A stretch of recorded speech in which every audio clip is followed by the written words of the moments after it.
আরে এটা এইভাবে রান্না করে? আর খুন্তিটাকে হাতাটাকে এখানে রাখে? সব অত উল্টো পাল্টা কাজ করবে। দাও আমার কাছে। গ্যাস বাড়াবে না, কিছু বাড়াবে না, রান্না করছে।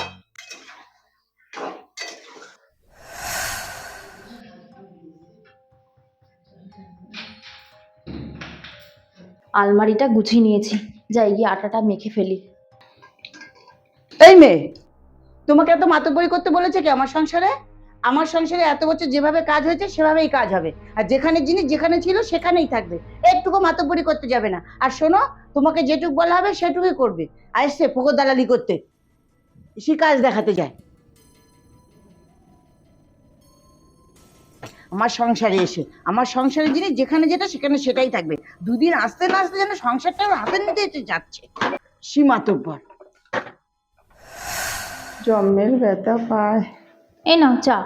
শোনো না, বলছি গ্যাসটা না একটু সমস্যা করছে বুঝলি, আর গ্যাসটা তো অনেক পুরনো হয়ে গেছে। আমার না খুব শখ হয়েছে একটা নতুন গ্যাস দেখেছি, ওটা কেনার। কি? তুমি আমার সংসারের জিনিস পাল্টে ফেলবে? কত বড় সাহস! শোনো, আমি মরে গেলেও এই গ্যাস পাল্টাবে না। প্রয়োজন হলে সারিয়ে নেবে। হ্যাঁ, শুধু টাকা নষ্ট করার ধান্দা না? কত শখ! এটা কি তোমার বাপের বাড়ি পেয়েছো?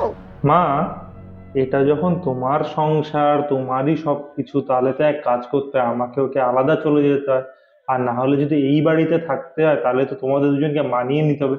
তুমি তো দেখি সবসময়কে বলছো এটা তোমার বাপের বাড়ি নয়, তোমার বাপের বাড়ি নয় বলে তুমি যা ইচ্ছা তাই করছো। এটা তো তোমারও বাপের বাড়ি নয়। আর তোমরা মেয়েরাই মেয়েদের শত্রু হও কেন বলো তো?